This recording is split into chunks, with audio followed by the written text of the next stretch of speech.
Hi guys, very warm welcome to all of you. आज की video में आपसे बात करूंगा मैं फेडोर डॉस्टोवस्की, जो कि लिटरेचर के वर्ल्ड में एक बहुत बड़ा नाम है। उनके अंदर जो एक गिल्ट था उसके बारे में बात करूंगा। ये गिल्ट लगभग जब वो 18 साल के थे तब उनके अंदर पैदा हुआ, और जब तक उन्होंने ब्रदर कारामाज़ोव नहीं लिखी, जो कि सबसे बड़ा उनका वर्क है, मैग्नम ओपस है उनका, इसके बाद उसको लिखने के बाद उनकी डेथ भी हो गई थी। तो जब तक उन्होंने ब्रदर कारामाज़ोव नहीं लिख ली, 18 साल से लेके जब तक उन्होंने ब्रदर कारामाज़ोव नहीं लिखी, ये गिल्ट उनके अंदर ही रहा और उनको खाता रहा, परेशान करता रहा। तो क्या था वो गिल्ट? आज की वीडियो में इसी चीज़ को जानेंगे, और साथ ही साथ आपको डॉस्टोवस्की के बारे में बहुत कुछ डेप्थ में मालूम पड़ेगा। ठीक है, तो उसको समझने के लिए पहले हमें डॉस्टोवस्की के फादर को समझना पड़ेगा, क्योंकि अगर हम उनके फादर को नहीं जानेंगे, उनकी पर्सनैलिटी को नहीं समझेंगे, तो हम इस चीज़ को नहीं समझ पाएंगे, क्योंकि इस चीज़ का कनेक्शन उनके फादर से है। डॉस्टोवस्की के फादर का नाम था मिखाइल। तो जो मिखाइल थे, डॉक्टर थे, बहुत अच्छे डॉक्टर थे, बड़ा बढ़िया काम करते थे, लेकिन मूडी बहुत थे। अब मूडी थे बहुत, मतलब क्या, जैसे कभी तो लगेगा लाइफ बहुत अच्छी चल रही है, सब कुछ बढ़िया चल रहा है, सब ठीक है, लेकिन एकदम से सब लगेगा सब बेकार है, एकदम डार्क फेज आ जाएगा, एकदम लो हो जाएंगे, दुखी से हो जाएंगे, डिप्रेस से हो जाएंगे। तो मूड स्विंग्स बहुत होते थे इनके फादर को, और ये इसके बारे में जब लेटर लिखते हैं अपनी वाइफ को, तो लिखते भी थे कि मुझे खुद नहीं मालूम मुझे क्या हो जाता है, सब कुछ मुझे एकदम से इतना डार्क क्यों लगने लगता है। और वाइफ इनकी बहुत पॉजिटिव थी, ऑप्टिमिस्ट थी, इनसे प्यार बहुत करती थी, तो वो इनको ना हमेशा एक रिलीफ देती थी, एक होप देती थी कि तुम इतना परेशान मत हो, चीज़ें ठीक हो जाएंगी, सब कुछ ठीक चल रहा है हमारी लाइफ में, तो ये भी ठीक हो जाएगा, टाइम की बात है, टाइम निकल जाता है, चीज़ें ठीक हो जाती हैं। तो वो इनको ना थोड़ा सा आशा बंधाती थी, मतलब एक साहस देती थी, कॉन्फिडेंस देती थी कि भाई चीज़ें ठीक हो जाएंगी, डोंट बी सो एंशियस। अच्छा, एक चीज़ और थी इनके साथ, जो मिशेल थे, कभी बहुत क्रूअल दिखाई देंगे आपको बिहेवियर में, और कभी बहुत सेंसिटिव हो जाएंगे, ओवरली सेंसिटिव हो जाएंगे। तो एक ही आदमी के अंदर दो बिल्कुल अपोजिट ट्रेट्स हैं। नहीं तो हम ऐसे ट्रेट्स एक साथ देखना बहुत मुश्किल है। एक आदमी एट अ टाइम क्रूअल भी है और उसके अंदर सेंसिटिविटी भी बहुत हाई है। ये दोनों ट्रेट्स उनके फादर के अंदर थे। अब होता क्या है, ये बहुत स्ट्रिक्ट थे, जो फादर थे मिशेल, बहुत स्ट्रिक्ट थे, और बहुत ही हाईली एकदम डिसिप्लिन उनको बहुत पसंद था कि एकदम स्ट्रिक्ट रहो, डिसिप्लिन रहो, ठीक है। और जो अपने बच्चे भी थे इनके, ठीक है, उनको इसी तरीके से वे रखते थे। मतलब ये था, मतलब आप सोच लीजिए कि अगर ये कोई बात कर रहे हैं अपने बच्चे से, मान लीजिए डॉस्टोवस्की खड़े हैं सामने, तो डॉस्टोवस्की जब तक इनके फादर बोल रहे हैं तब तक बिल्कुल सीधे खड़े रहेंगे, मतलब हल्का सा टेबल पे सहारा भी नहीं ले सकते ऐसे करके। जब फादर बोल रहे हैं तो बिल्कुल सीधे आप खड़े रहो, हिल डुल नहीं सकते आप, बिल्कुल स्टैचू की तरह, और बिल्कुल चुपचाप जो कह रहे हैं उसको सुनो, ध्यान से सुनो। तो खौफ बहुत था फादर का। अब था क्या, फादर से जो इनका रिलेशन था डॉस्टोवस्की का, बड़ा स्ट्रेंड था। इनका रिलेशन अपने फादर से अच्छा ही रहा, स्ट्रेंड रहा है। उसकी वजह क्या है अभी हम देखते चलेंगे आगे जैसे जैसे वीडियो बढ़ेगा।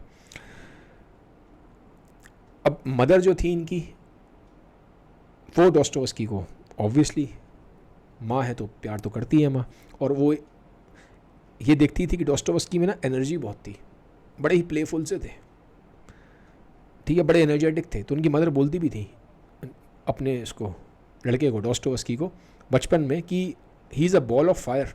उनके लिए वर्ड यूज़ किया है मदर ने, बॉल ऑफ फायर, डॉस्टोवस्की के लिए। तो उससे मालूम पड़ रहा है कि भैया कितना एनर्जेटिक आदमी था बचपन में डॉस्टोवस्की।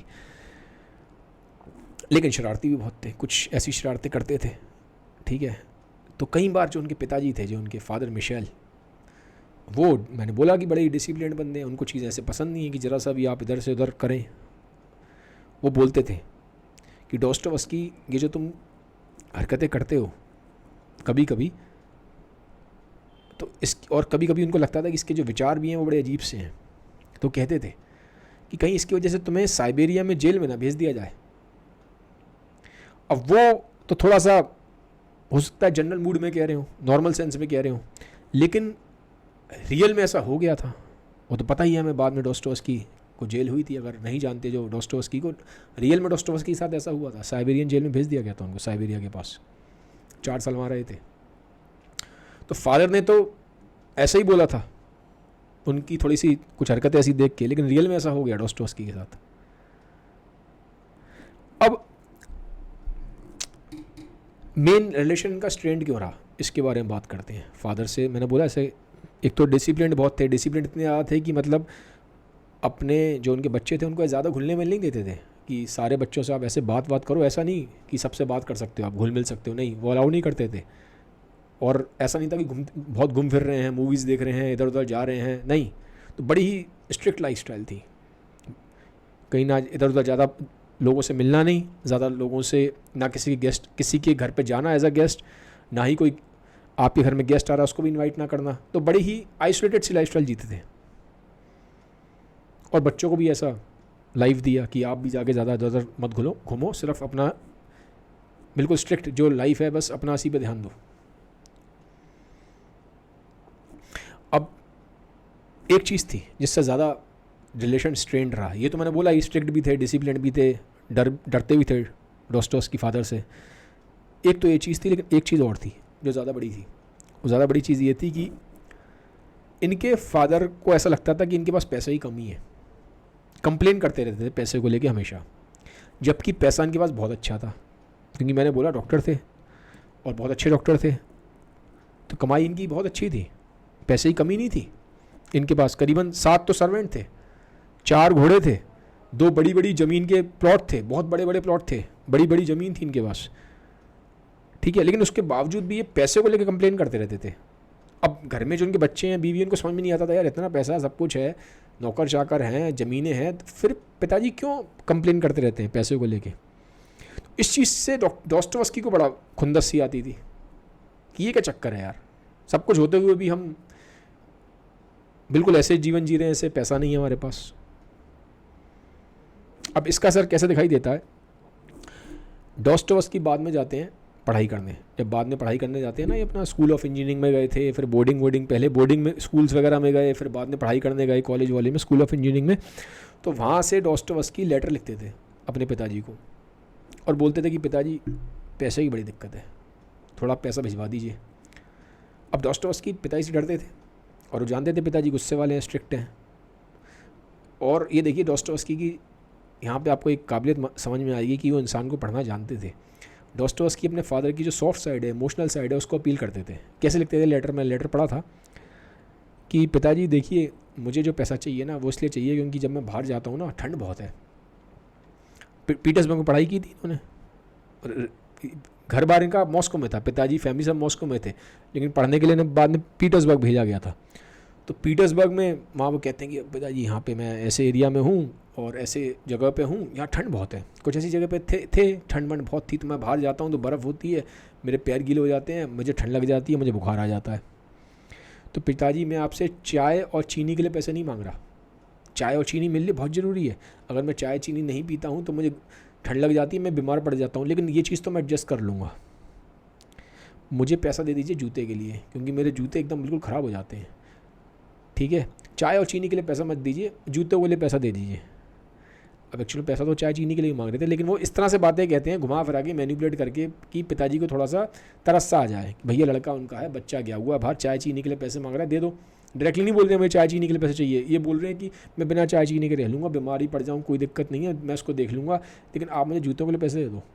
तो पैसे अपने पिताजी से बार मांगते थे और इनको लगता था पिताजी जो हैं वो पैसे देते नहीं हैं। पिताजी डोस्टोव्स्की को ऐसा लगता था पिताजी पैसे को लेकर हमेशा कंप्लेन करते हैं, कंजूसी करते हैं, मुझे पैसा देते नहीं है। तो ये इस तरह से लेटर लिख के बड़ी इमोशनली अपील करते थे अपने फादर को।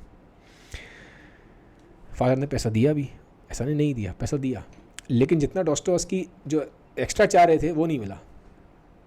तो थोड़ा सा एक रिलेशन में ना यहाँ से एक वो आ जाती है, खिंचाव आ जाता है, क्योंकि जो चाहिए था डोस्टोव्स्की को वो नहीं मिला, जितना ज़रूरी था उतना दिया गया। अब ज़रूरी पिताजी डिसाइड कर रहे हैं इतना ज़रूरी है तुम्हारे लिए, डोस्टोव्स्की के लिए ज़रूरी की लिमिट कुछ और है। तो वहाँ से रिलेशन में एक कंस्टेंट आना शुरू हुआ। डॉस्टोव्स्की को लगता था यार हम अच्छे खासे हैं, पैसा भी है, सर्वेंट भी हैं, घोड़े हैं, ज़मीन है, तो फिर किस चीज़ की मैं थोड़ा सा एक्स्ट्रा पैसा मांग रहा हूँ तो क्या दिक्कत है। तो यहाँ से एक रिलेशन में टसल था। तो ये चीज़ है।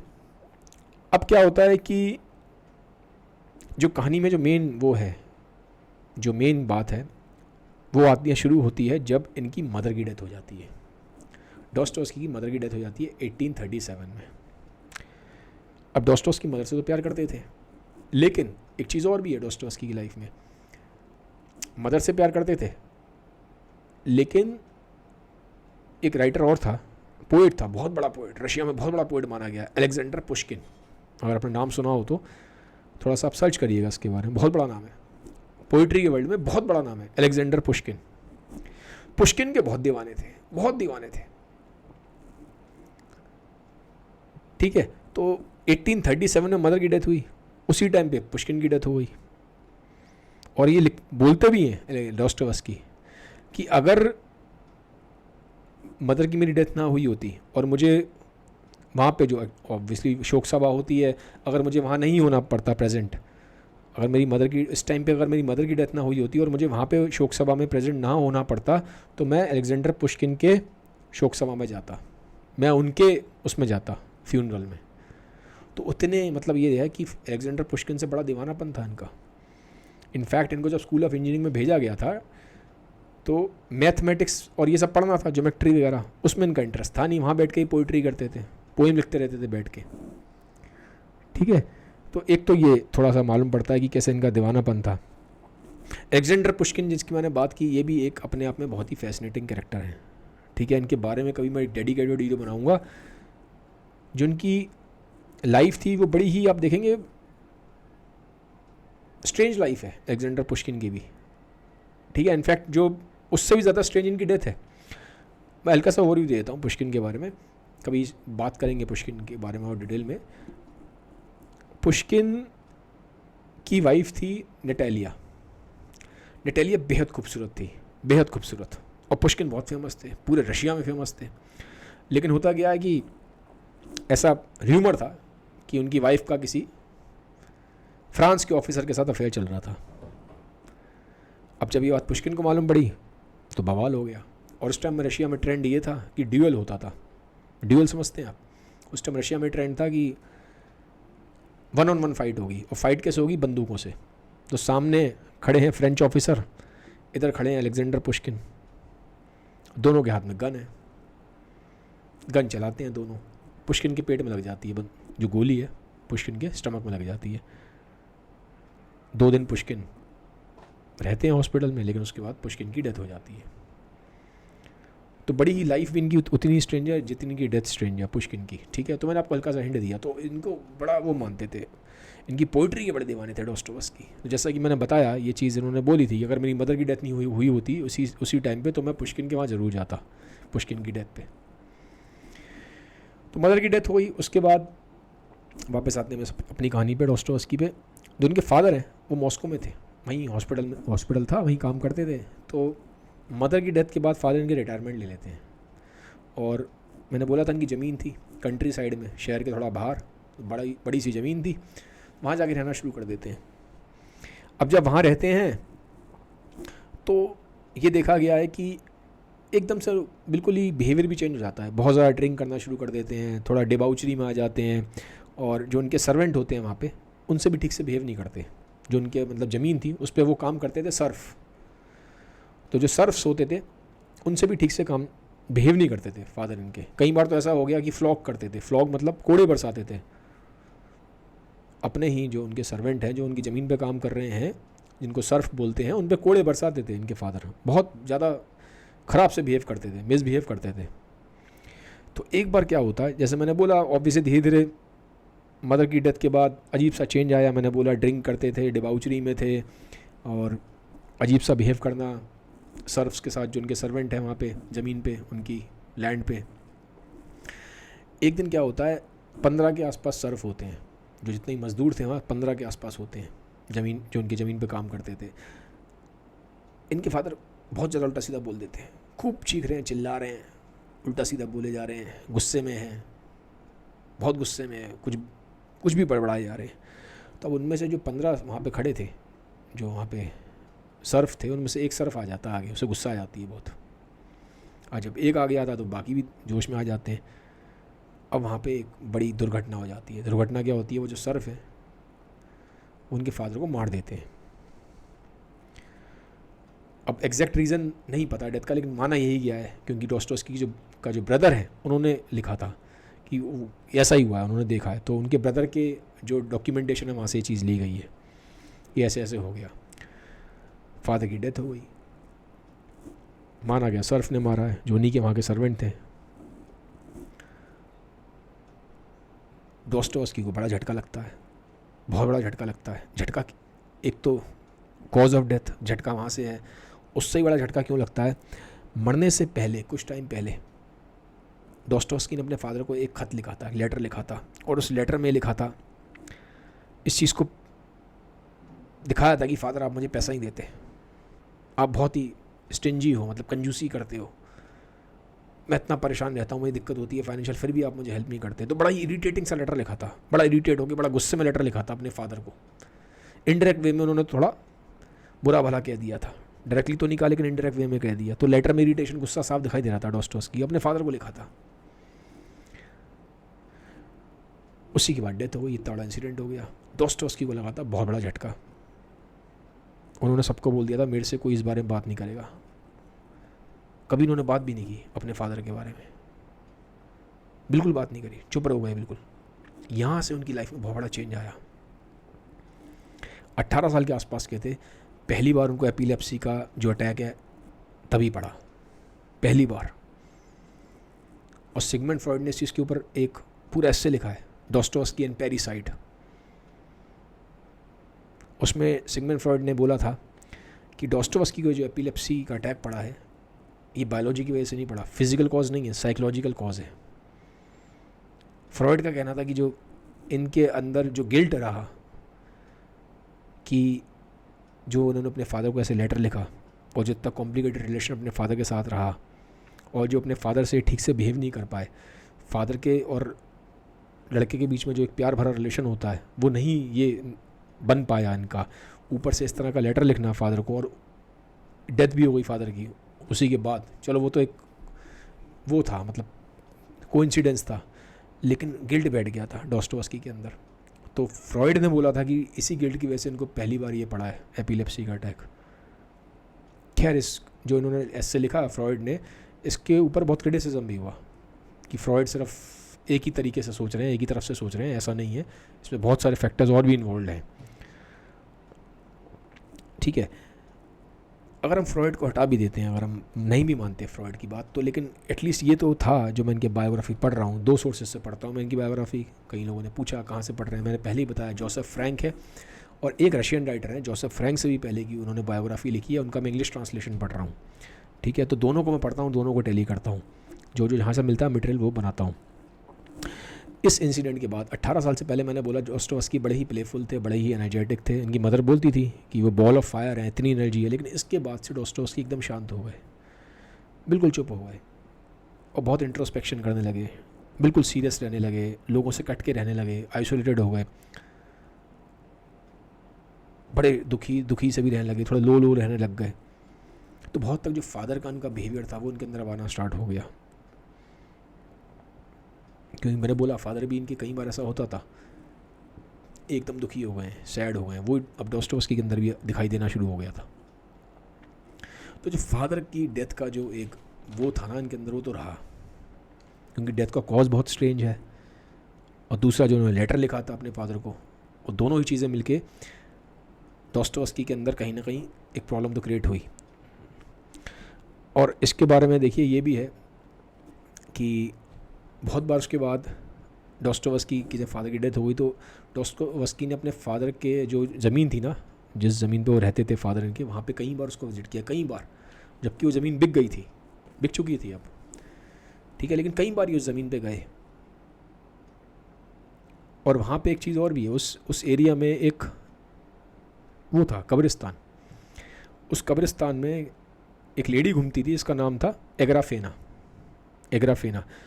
वो लेडी थोड़ी मेंटली चैलेंज थी, उसका बच्चा मर गया था, तो उस ग्रेवयार्ड में वहीं पे था, तो वो रात भर वहीं सोती थी, वहीं अपने बच्चे को ढूंढती रहती थी। तो मेंटली चैलेंज जो लेडी थी उसको भी डॉस्टोवस्की ने एनकाउंटर किया, देखा था। तो वो जो लेडी डॉस्टोवस्की को वहाँ मिली थी ना, एग्राफेना, उसको अपनी किताब में ब्रदर कामजोव में एक कैरेक्टर है, जिन्होंने पढ़ी है ब्रदर कामजोव, लिजावेटा करके, उस फॉर्म में दिखाया है। अगर पढ़ी है ब्रदर कामजोव तो पता होगा आपको, ठीक है। तो मैंने बता दिया एक्स्ट्रा इन्फॉर्मेशन के लिए। अब जैसा कि मैंने बोला कि एक गिल्ट डॉस्टोवस्की के अंदर आ गया था, ये गिल्ट लाइफ लॉन्ग रहा। 18 साल से शुरुआत हो गई थी, और फिर ये कब जाके पूरा हुआ, कब ये इसको रिलीज़ कर पाया, जो अंदर जो उनको एक गम सा खा रहा था, ये कब जाके रिलीज़ हुआ, जब ब्रदर कामजोव ने लिखी है। तो ब्रदर कामजोव में आप देखेंगे जो फादर है तीनों ब्रदर्स का, कामजोव का, फेडोर कामजोव, उसका बहुत हद तक इन्फ्लुएंस डॉस्टोवस्की खुद के रियल लाइफ के फादर से है। डॉस्टोवस्की जो रियल लाइफ के फादर थे इनके, डॉस्टोवस्की के मिशेल, वो ही ब्रदर कामजोव में जो भाई हैं कामजोव, उनके फादर हैं फेडोर कामजोव।